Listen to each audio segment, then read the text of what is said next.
कवितेचं नाव आहे कर्ज बाजारपणाची जिंदगी. कविता माझ्या गावातल्या भाषेत आहे, समजून घ्या. गावातल्या एकानं गैफास घेतला, गावातल्या एकानं गैफास घेतला, तेव्हापासनं लय हुशार झालंय गण्या. त्याला आत्महत्या समजायला लागली बहुतेक. गावातल्या एकानं गैफास घेतला, तेव्हापासनं लय हुशार झालंय गण्या. त्याला आत्महत्या समजायला लागली बहुतेक. वळणीले बांधेल कापड सुकव्याची दोरी कापून लपून ठेवली त्यानं. बहिणीसाठी वावरात बांधेल झोक्याची दोरी बी वावरातच गाडून ठेवली. बापाच्या हाताले दोरी कधीच लागू नये म्हणून. आता रातभर पुरा झोपत बी नाही गण्या. आता रातभर पुरा झोपत बी नाही गण्या. मुद्याच्या नावानं पाचदा उठतो. बाप जित्ता आहे का चेक करायला. बापाच्या अंगावरच हात टाकून निसतो.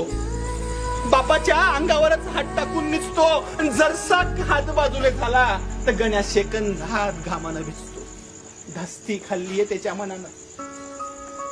खालच्या गल्लीतला महादू काका फवारणीचं औषध पिऊन मेला. खालच्या गल्लीतला महादू काका फवारणीचं औषध पिऊन मेला. तेव्हापासनं बापाच्या पाठीवर फवारणीचा पंप पाहला की गण्याच्या काळजात धस्स होत. तेव्हापासनं बापाच्या पाठीवर फवारणीचा पंप पाहला की गण्याच्या काळजात धस्स होत. आणि एवढूस गण्या फवारणीच्या रोजी बापाच्या मागे मागेच फिरत राहत. एकेका चड्डीच्या ठिगळावर दोन दोन भोकं पडली. एकेका चड्डीच्या ठिगळावर दोन दोन भोकं पडली तरी अजून नवी चड्डी मागितलीच नाही गण्यानं. एकेका चड्डीच्या ठिगळावर दोन दोन भोकं पडली तरी अजून नवी चड्डी मागितलीच नाही गण्यानं. फाटक्या शर्टा संग तसंच शाळेत जात आणि मायनं देल चतकोर कोंड्याची भाकर हसत हसत खात. पुढल्या साली नंबर मार नवीन दप्तर घेऊन देईन.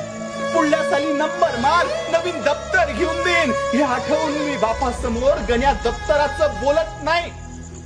पुढल्या साली नंबर मार नवीन दप्तर घेऊन देईन. हे आठवून मी बापासमोर गण्या दप्तराचं बोलत नाही. अनवाणी पायात काच घुसलाय. बापानं पाहिलं तर नवीन चप्पल घ्यायला जाईन म्हणून गण्या लंगडत बी चालत नाही. असं वागायला लागलंय गण्या. असं वागायला लागलंय गण्या. कर्ज बाजारपणाची जिंदगी जगायला लागलंय गण्या.